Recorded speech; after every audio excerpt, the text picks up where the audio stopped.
తెలంగాణకి first of all విద్యాశాఖ మంత్రి లేడు.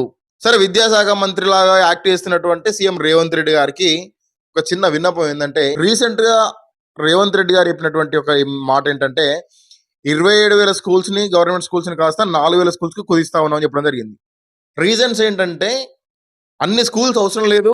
ఆ స్కూల్స్‌లలో విద్యార్థులు లేరు. స్కూల్స్ అనవసరంగా ఒక్కరిద్దరి కోసం కూడా స్కూల్స్ రన్ అయితా ఉన్నాయి. వాటి వల్ల అక్కడ ఉన్నటువంటి టీచర్లకు జీతాలు ఇవ్వాల్సి వస్తుంది. ఆ స్కూల్‌లో మెయింటెనెన్స్ ఎక్కువైతా ఉంది. వాళ్ళకంటూ ఆయాలు ఉండాల్సి వస్తుంది. స్టూడెంట్స్ కంటే ఎక్కువ స్టాఫే ఉంటా ఉన్నారనే విధంగా రేవంత్ రెడ్డి గారు ఆలోచించి ఒక మంచి నిర్ణయం తీసుకున్నా అని చెప్పేసి అనుకుంటా ఉన్నాడు. అయితే ఇక్కడ నా డౌట్ ఏందంటే, పిల్లలు ఒక గవర్నమెంట్ స్కూల్ ఉంది. దాని పక్కనే ఒక ప్రైవేట్ స్కూల్ ఉంది. గవర్నమెంట్ స్కూల్ దాటేసుకొని పోయి ప్రైవేట్ స్కూల్ ఎందుకు జాయిన్ అయితా ఉన్నారు? ఎందుకంటే ఇక్కడ ప్రాపర్‌గా ఫ్యాకల్టీ లేదు. ఒక్కడే టీచరు అన్ని సబ్జెక్టులు టీచ్ చేస్తా ఉంటాడు. ప్రాపర్‌గా మెయింటెనెన్స్ లేదు. గ్రౌండ్ నీట్‌గా ఉండదు. స్టాఫ్ కరెక్ట్ ఉండదు. క్లాస్ రూమ్స్ నీట్‌గా ఉండవు. పిల్లలు వాష్‌రూమ్స్ నీట్‌గా ఉండవు. లంచ్ చేసే టైంలో ఆ లంచ్ ఏరియా ప్రాపర్‌గా నీట్‌గా ఉండదు. ఇవన్నీ ఉన్న తర్వాతకి ఎంతో అల్లారుముద్ద ఉంచినటువంటి పిల్లల్ని ఆ స్కూల్‌కి ఎట్లా పంపుతారు గవర్నమెంట్ స్కూల్స్‌కి? పంపరు కదా! నీ కూతురునో, నీ మనవడినో అయితే నువ్వు పంపుతావా రేవంత్ రెడ్డి? పంపవు. ఎందుకు? నీ మనవడు కూర్చున్న కాడ ప్లేస్ నీట్‌గా ఉండాలె. మంచి టైల్స్ ఉండాలె. పక్కన ఈగలుండొద్దు, దోమలుండొద్దు, ఏముండొద్దు. ఆ! మీ మనవడెళ్ళేటువంటి వాష్‌రూమ్స్ నీట్‌గా ఉండాలె. ఫ్లష్ నీట్‌గా ఉండాలె. వాటర్ నీట్‌గా రావాలె. మీ మనవడు కూర్చున్నటువంటి బెంచ్ కావచ్చు, క్లాస్ రూమ్ కావచ్చు నీట్‌గా ఉండాలె. డిజిటల్‌గా ఉండాలె. క్లాస్‌లో అర్థం కావాలె. మీ మనవనికి ఏ సబ్జెక్ట్ టీచరో ఆ సబ్జెక్ట్ టీచరే బోధించాలె. ఒకటే టీచర్ అన్ని సబ్జెక్టులు బోధించొద్దు. ఎందుకు? మీ మనవనికి జ్ఞానం రావాలి కాబట్టి. మరి మిగతా వాళ్ళందరూ తెలంగాణలో ఉన్నటువంటి విద్యార్థుల పరిస్థితి ఏంది మరి? వాళ్ళకొద్దా ఆ విద్య? వాళ్ళకొద్దా ఆ నీట్‌నెస్? ఆ నీట్‌నెస్ అవన్నీ మెయింటైన్ చేసినప్పుడు గవర్నమెంట్ స్కూల్ దాటి ప్రైవేట్ స్కూల్‌కి ఎందుకు పోతారు విద్యార్థులు? పోరు గదా! కొంచెమైనా ఆలోచించకుండా స్కూల్స్‌ని తగ్గించేటువంటి ఒక దరిద్రపు ఆలోచన నీకెట్లొచ్చింది అసలు ఫస్టు? ఎవడన్నా స్కూల్స్‌ని పెంచుకుంటా పోతారు. ప్రతి ఒక్క గవర్నమెంట్ ఏ స్టేట్ చూసుకున్నా, ఏ కంట్రీ చూసుకున్నా గూడా విద్యా సంస్థలు పెంచుకుంటా పోతా ఉంటది. గవర్నమెంట్ విద్యా సంస్థల్ని ఇంప్రూవ్ చేసుకుంటా పోతా ఉంటది. వాటిలో అనేక విధాలుగా వాటిని డెవలప్‌మెంట్ చేసుకుంటా పోతా ఉంటది. నువ్వు డైరెక్ట్ 27,000 ఉన్నటువంటి స్కూల్ సంఖ్యని 4,000 తీసుకొస్తా అని చెప్పేసి అంటే దాని వల్ల వచ్చేటువంటి లాభం ఎవరికి? నీకొక్కనికే లాభం. నీకెక్కడి నుంచి లాభం వస్తది? నువ్వు ప్రైవేట్ స్కూల్‌కి అమ్ముడువే నువ్వు. ఇంత దారుణం ఇది. 27,000 స్కూల్స్‌ని 4,000 తీసుకొస్తున్నావు అని చెప్పేసి అంటే విద్యార్థుల యొక్క పరిస్థితి ఏంది? ఎవరైతే గవర్నమెంట్ స్కూల్ పోతా ఉన్నారో ఇప్పటి వరకు వాళ్ళు ప్రైవేట్ స్కూల్ వెళ్ళలేకనే కదా గవర్నమెంట్ స్కూల్లో వాళ్ళు జాయిన్ అయ్యారు. నేను ఇక్కడ నాకు ఒక 2 కిలోమీటర్స్ దూరంలో ఒక గవర్నమెంట్ స్కూల్ ఉన్నది. నాకాడ స్తోమత లేదు. నా పిల్ల గవర్నమెంట్ స్కూల్ చదువుతా ఉన్నారు. నువ్వు ఆ స్కూల్ బంద్ చేసినావు. స్కూల్ బంద్ చేసి ఎక్కడనో 20 కిలోమీటర్ దూరంలో ఒక స్కూల్ మాత్రమే ఉంచినావు. నా పిల్లలు ఎక్కడికి వెళ్ళాలి మరి? పక్కన ప్రైవేట్ స్కూల్ ఉన్నది. నాకు చదివించుకునే స్తోమత లేకనే నేను గవర్నమెంట్ స్కూల్ పంపించుకున్నా. ఒక 1 కిలోమీటర్, 2 కిలోమీటర్ కాబట్టి సైకిల్ మీదనో, బండి మీదనో, ఎక్కడనో ఏదో విధంగా నడుచుకున్నో తీసుకెళ్ళి ఆ స్కూల్‌లో డ్రాప్ చేసి మన స్కూల్ అయిపోయిన తర్వాత తీసుకొచ్చుకున్నా. లేకుంటే వాళ్ళే నడుచుకుంటూ నడుస్తా ఉంది. నువ్వు ఇవన్నీ స్కూల్స్ అన్ని క్లోజ్ చేసి 25 కిలోమీటర్స్ దూరంలో ఉన్నటువంటి స్కూల్‌లో ఓపెనింగ్స్ ఉన్నాయి. అక్కడనే జాయిన్ కావాలి విద్యార్థులందరూ కూడా గవర్నమెంట్ వాళ్ళని చెప్పేసి అంటే 25 కిలోమీటర్స్ విద్యార్థులు ఎట్లా నడుచుకుంటూ పోతారు? నెక్స్ట్ ఆలోచన ఏమొత్తది?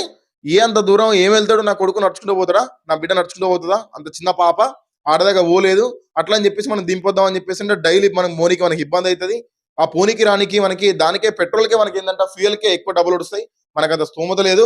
ఆ డబ్బులు ఫ్యూయల్ పెట్టిన డబ్బులతోని మనం ప్రైవేట్ స్కూల్‌లో జాయిన్ చేసుకుందాం. ఒక చిన్న ప్రైవేట్ స్కూల్‌లో జాయిన్ చేసుకుందాం. మంచి కాన్సెప్ట్ స్కూల్ కాకుండా కూడా ఒక చిన్న ప్రైవేట్ స్కూల్‌లో జాయిన్ చేసుకుందాం. ఏమైతది? ఏం కాదులే మరి ఏదో కష్టపడి సంపాదించుకొని పెట్టుకుందాం ఆలోచన పేరెంట్స్‌కొస్తది. దీనికోసం కదా నువ్వు చేసేది? ఇదే కదా మీ ఎజెండా? చిన్న పిల్లలని దూరం తీసుకెళ్ళలేక పేరెంట్స్ దగ్గర ఉన్నటువంటి ప్రైవేట్ స్కూల్‌లో గత్యంతరం లేక యేసుకునే పరిస్థితిని తీసుకొస్తా ఉన్నావు. ఇది పక్కా ప్రైవేట్ విద్యా సంస్థలకు నువ్వు అమ్ముడు పోయి కంప్లీట్‌గా పేరెంట్స్‌కి ఉన్నటువంటి గవర్నమెంట్ స్కూల్స్ మీద ఉన్నటువంటి నమ్మకాన్ని మొత్తాన్ని కూడా తుడిచిపడేసేటువంటి ఒక కార్యక్రమం ఇది. దీన్ని ఇప్పటికైనా వెనక్కి తీసుకోవాలి. ఇదే విషయం మీద తెలంగాణ ఏబీవీపీ రాష్ట్ర కార్యదర్శి మాచర్ల రాంబాబు అన్న గారు కూడా మొన్న లాస్ట్ 23కి వాళ్ళు ఏంటంటే ఏబీవీపీ బంద్‌కు పిలుపునివ్వడం జరిగింది. వాటిని కూడా అడ్డుకునే ప్రయత్నం చేసింది గవర్నమెంట్ కావచ్చు, పోలీసులు కావచ్చు. ఎందుకు? ఏబీవీపీ వాళ్ళకి కూడా మీరు ఫ్రీడమ్ ఇయ్యరా? విద్యార్థి పరిషత్ వాళ్ళకి, విద్యార్థి నాయకులకు కూడా మీరు ఫ్రీడమ్ ఇవ్వకుంటే అంటే మీరు చెప్పినట్టు వినుకుంటా పోవాలా? మీరు ఏది చెప్తే అదే వేదమా ఇక? ఇటువంటి ఏబీవీపీ నాయకులు మాచర్ల రాంబాబు అన్నయ్య కావచ్చు, జ్ఞానేశ్వర కావచ్చు, ఇటువంటి వాళ్ళు ఉండడం వల్లనే కనీసం మీరు భయపడి ఆ 4,000 స్కూల్స్ అని ఉంచిర్రు. లేదనుకుంటే మొత్తానికి గవర్నమెంట్ స్కూల్సే బంద్. అందరూ కూడా ప్రైవేట్ స్కూల్స్ పోవాలని చెప్పేసి డైరెక్ట్ అనౌన్స్ చేసేవాళ్ళు కావచ్చు. ఈ విధంగా నడుస్తా ఉంది. విద్యాశాఖ మంత్రి లేడు మన తెలంగాణకి. ఇది మన దౌర్భాగ్యం ఇది. ఖచ్చితంగా ఇప్పటికైనా కూడా ఈ యొక్క నిర్ణయాన్ని వెనక్కి తీసుకోవాలి. ఉన్న స్కూల్స్ ని ఫస్ట్ ఆఫ్ ఆల్ డెవలప్ చేయి ప్రాపర్ గా.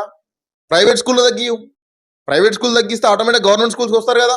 ఒక ఏరియాలో 10 ప్రైవేట్ స్కూల్స్ ఉంటే ఒకటే స్కూల్ కి పర్మిషన్ ఇవ్వండి. ఎవరైతే డబ్బులు ఎక్కువ ఉంటారో వాళ్ళందరూ జాయిన్ అవుతారు కావచ్చు, రిమైనింగ్ పిల్లలందరూ కూడా గవర్నమెంట్ స్కూల్లో జాయిన్ అవుతారు కదా. అన్ని వాళ్ళకి ఫెసిలిటీస్ ఇవ్వండి. పిల్లలకు కావాల్సినటువంటి వాష్రూమ్ ఫెసిలిటీస్ కావచ్చు, లేడీస్ కి ఉమెన్స్ కి మంచి వాష్రూమ్ ఫెసిలిటీస్, ఫుడ్ తినే కాడ లంచ్ ఏరియా మంచిగా నీట్ గా ప్రిపేర్ చేయండి. ఆడుకోనికి ఒక ప్లే గ్రౌండ్ ఇవ్వండి, వాళ్ళకి ప్లే కిట్స్ ఇవ్వండి. ప్రతి ఒక్క సబ్జెక్ట్ కి మంచి టీచర్ని ఇవ్వండి, క్లాస్ రూమ్స్ నీట్గా ఉంచండి, డిజిటల్ గా తయారు చేయండి, ప్రొజెక్టర్లు పెట్టి క్లాసులు ఎక్స్ప్లెయిన్ చేయండి పిల్లలకి. ప్రైవేట్ స్కూల్ వాళ్ళు ఏంటంటే ఇవన్నీ టెక్నిక్స్ యూజ్ చేసుకొని స్టూడెంట్స్ వాళ్ళు లాక్కుంటా ఉన్నారు. తల్లిదండ్రులు కూడా అదే ఆలోచిస్తా ఉన్నారు కదా, ప్రైవేట్ స్కూల్ ఎందుకు పంపిస్తా ఉన్నారు, మా పిల్లలకి మంచి విద్య వస్తుంది, వాళ్ళకి విజువల్ గా ప్రొజెక్టర్లు వేసి వాళ్ళకి ఏంటంటే ఎక్స్ప్లెయిన్ చేస్తూ ఉన్నారు, సో వాళ్ళకి మంచిగా గుర్తుంటది. సో ప్రతి ఒక్క సబ్జెక్ట్ కంటే ఒక మంచి ఎక్స్పర్ట్ టీచర్స్ ఉంటారు, ఏ డౌట్స్ ఉన్నా వాళ్ళు క్లారిఫై చేస్తూ ఉంటారు, క్లాస్ రూమ్స్ నీట్గా ఉంటాయి, సీసీ కెమెరాలు ఉంటాయి, వాష్రూమ్స్ బాగుంటాయి, లంచ్ చేసే ఏరియా బాగుంటది. వీటి వల్ల మా పిల్లలకి మంచి భవిష్యత్తు అని చెప్పి ఉద్దేశంతోనే వాళ్ళందరూ ప్రైవేట్ స్కూల్ పంపిస్తా ఉన్నారు. ఆ ఫెసిలిటీస్ అన్ని గవర్నమెంట్ స్కూల్లో పెట్టి ప్రైవేట్ స్కూల్స్ బంద్ చేయి. అవన్నీ పక్క పెట్టి మొత్తం గవర్నమెంట్ స్కూల్లో లేకుండా చేస్తా అని చెప్పేసి అంటే నువ్వు ప్రైవేట్ స్కూల్కి అమ్ముడు పోయినట్టుగా డైరెక్ట్ గా. విద్యార్థి నాయకులు రామవన్న ఖచ్చితంగా ఇటువంటి మ్యాటర్ను వదిలిపెట్టవద్దు, దీన్ని ముందు తీసుకెళ్ళండి. ఈ యొక్క నిర్ణయాన్ని ముఖ్యమంత్రి ఖచ్చితంగా వెనక్కి తీసుకోవాలి.